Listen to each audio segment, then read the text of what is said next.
তোমাদের ইষ্টভৃতির টাকাগুলো এইভাবে দেওঘর না পাঠিয়ে মানুষের সেবায় ব্যয় করলেই তো পুণ্য হয়।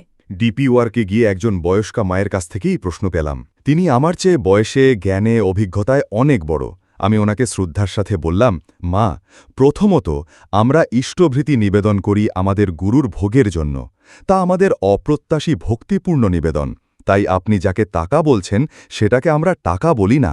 আমাদের পূজার অর্ঘ্যতা আমরা ইষ্টভৃতির অর্ঘ্য বলি। আচ্ছা, সেই অর্ঘ্যের কথাই বলছি। সেই অর্ঘ্য তো গুরুর ভোগের জন্য নিবেদিত। সেগুলো আমি অন্য মানুষের সেবায় কিভাবে লাগাই? এই অর্ঘ্যের মালিক তো গুরু। তার জিনিস তিনি ইচ্ছেমতো ব্যবহার করবেন। আমার দায়িত্ব তাকে যথাসময়ে তা পৌঁছে দেওয়া। মানুষের সেবার জন্য আমরা নিজেদের পকেট থেকে খরচ করি। পরিবেশ ও মানুষের সেবার জন্য আমরা প্রতিনিয়ত যাজন করি, ডিপি ওয়ার্ক করি, ঘরে ঘরে যাই।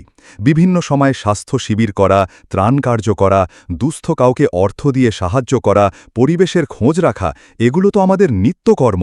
শ্রী শ্রী ঠাকুর ও আচার্যদেব তা আমাদের এই কাজের জন্যই প্রেরণা দেন প্রতিনিয়ত। এগুলো আমরা পুণ্য অর্জনের উদ্দেশ্যে করি না, মা। আচার্যদেবকে তৃপ্ত করার জন্য করি। এগুলো করে আমরা আনন্দ অনুভব করি। পুণ্য হোক, পাপ হোক, আমরা নিজেরা ভালো থাকার জন্যই এগুলো করতে চেষ্টা করি। তোমাদের ইষ্টভৃতির অর্ঘ্যগুলো মানুষের সেবায় লাগালে কি অসুবিধা? ঠাকুরও তো তাতে খুশি হবেন। ধরুন আপনার বাবা দিল্লি থাকেন। আপনি প্রতি মাসে বাবার খাওয়া পড়ার জন্য কিছু খরচাপাতি পাঠান সাধ্যমতো। আমি যদি বলি আপনি আগামী মাস থেকে বাবাকে টাকা না পাঠিয়ে রাস্তার ভিখারিকে খাবার কিনে দিতে, আপনি তা করবেন? দুটো ব্যাপার কি এক হলো? তুমি ভুলভাল উদাহরণ দিচ্ছ কেন? আমার বাবা জীবিত মানুষ। আমি টাকা না পাঠালে তিনি হয়তো না খেয়ে থাকবেন। তোমাদের ঠাকুর তো গত হয়েছেন, এখন শুধু শুধু কেন ওনার বাড়িতে পাঠাবে এগুলো? আপনার বাবা যেমন জীবিত মানুষ, আমার ঠাকুরও জীবিত মানুষ। আপনি এই জায়গাতেই ভুল করছেন। আমরা এক মুহূর্তের জন্য ভাবি না যে ঠাকুর নেই। আমাদের ঠাকুর তো জীবিত, পরম পূজ্যপাত শ্রী শ্রী আচার্যদেবের মধ্যে। তিনিই তো আমাদের জীবন্ত ঠাকুর। এই যে ফটোতে দেখছেন খালি গায়ে ঠাকুর বসে আছেন, তিনিই আচার্যদেব। এটা শুধু আমাদের মনের আবেগ বা ভাব নয়, প্রত্যক্ষ অনুভূতি। আমরা আচার্যদেবকে সামনে থেকে দেখি, তার সাথে কথা বলি, তার শাসন, ভালোবাসা, আদর, বকা সব প্রত্যক্ষভাবে পাই। প্রতি মুহূর্তে আমরা বিশ্বাস করি এবং অনুভব করি তিনিই আমাদের জীবন্ত ঠাকুর। আমরা আকাশের কল্পিত ঠাকুরকে পূজা করি না তো, মা। তিনি এত এত মানুষের ইষ্টভৃতির অর্ঘ্য দিয়ে কি করেন? আশ্চর্য! আপনার বাবা ওনার টাকা কিভাবে খরচ করেন তার হিসাব আমি চেয়েছি কোনোদিন? বা আমি যদি হঠাৎ করে জিজ্ঞেস করি, আপনারা 5 ভাই বোন প্রতি মাসে আপনাদের বাবাকে এত এত টাকা পাঠান, এগুলো তিনি কি করেন?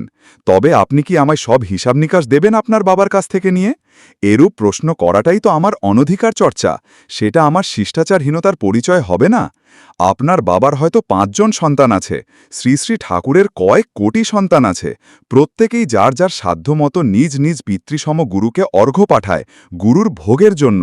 সেই অর্ঘ্য গুরু আগুনে পুরান, জলে ফেলুন, ভিখারিকে বিলিয়ে দিন, নিজের প্রয়োজনে খরচ করুন।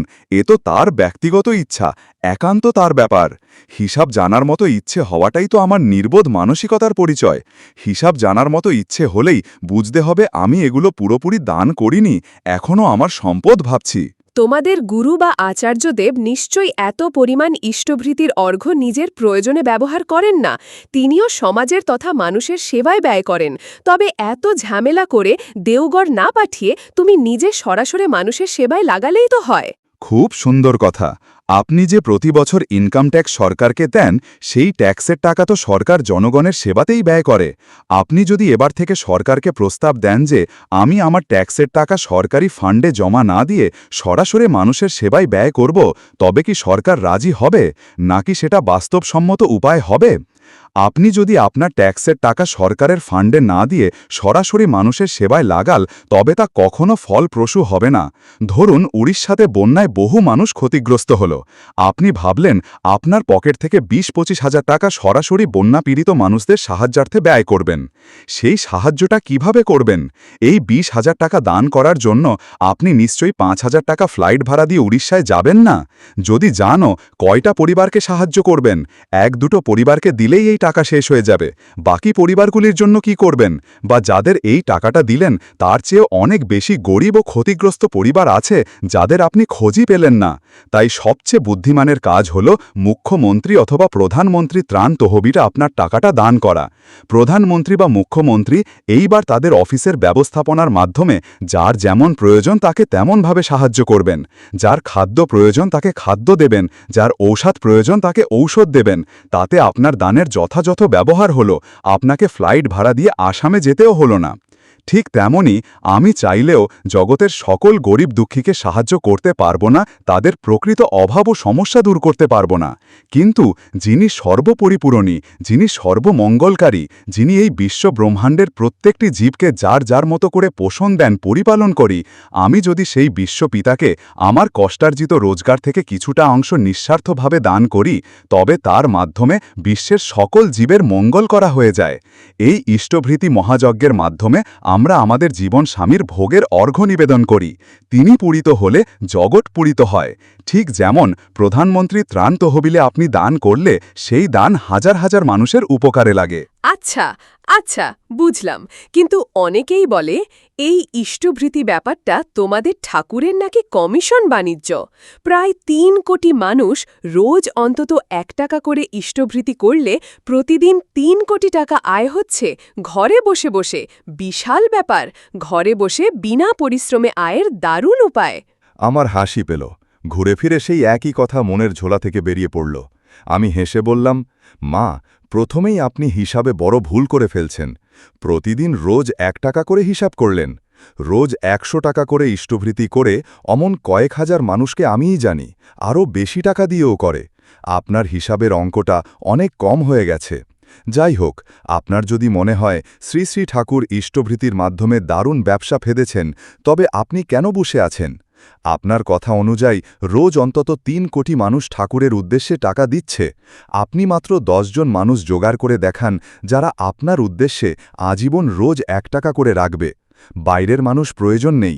আপনার ছেলে মেয়ে, নাতি নাতনি, ভাই বোন, তাদেরকে বলুন আপনাকে রোজ ১ টাকা করে দিতে। সারা জীবন দিতে হবে। পারবেন? একবার চেষ্টা করে দেখুন না। ঠাকুর তো এত সহজ একটা ব্যবসার উপায় দেখিয়ে গেছেন। অথচ শ্রী শ্রী ঠাকুরের উদ্দেশ্যে যারা ইষ্টভৃতি করে তারা তো ঠাকুরের রক্তের সম্পর্কের কেউ নন। তারা কেন আমন করছে, কেন ৩০ দিন হলেই না খেয়ে তা গুরুবাড়ি পাঠাচ্ছে, তার রহস্যটা একবার জানার ইচ্ছা হয়নি? সারা পৃথিবীতে গত কয়েক হাজার বছর থেকে শুরু করে আজ অবধি এমন একটা মানুষের নাম কখনো শুনেছেন যার উদ্দেশ্যে রোজ কয়েক কোটি মানুষ ঘুম থেকে উঠেই অন্নজন গ্রহণ করার পূর্বে নিজের কষ্টার্জিত আয় হতে কিছুটা ভক্তি ভরে নিবেদন করছে, ৩০ দিন হলেই তা গুরুবাড়ি প্রেরণ করছে এবং আজীবন তা নিত্য করে চলেছে? দ্বিতীয় আরেকটা মানুষ কেন এত সহজ একটা ব্যবসা নিজের নামে শুরু করতে পারেনি? যদি শ্রী শ্রী ঠাকুরকে আপনার ব্যবসায়ী মনে হয়, তবে ভাবুন তিনি কেমন আশ্চর্য ব্যবসায়ী, যিনি শুধুমাত্র ভালোবাসাকে পুঁজি করে এমন বিশাল কাণ্ড ঘটাতে পারেন। এই ব্যবসায় তিনি অকাতরে ভালোবাসা বিলিয়ে চলেছেন, আর বিনিময়ে কোটি কোটি মানুষ আয় করছেন। আপনি শুধু ১ টাকা ইষ্টভৃতির হিসাব করছেন। আমাদের গোটা জীবনটাই ঠাকুরের পায়ে সমর্পিত। আপনি পড়ে আছেন ১ টাকার হিসাব নিয়ে। জয় গুরু। আমি ডাক্তার রাজেশ চৌধুরী, আগরতলা, ত্রিপুরা।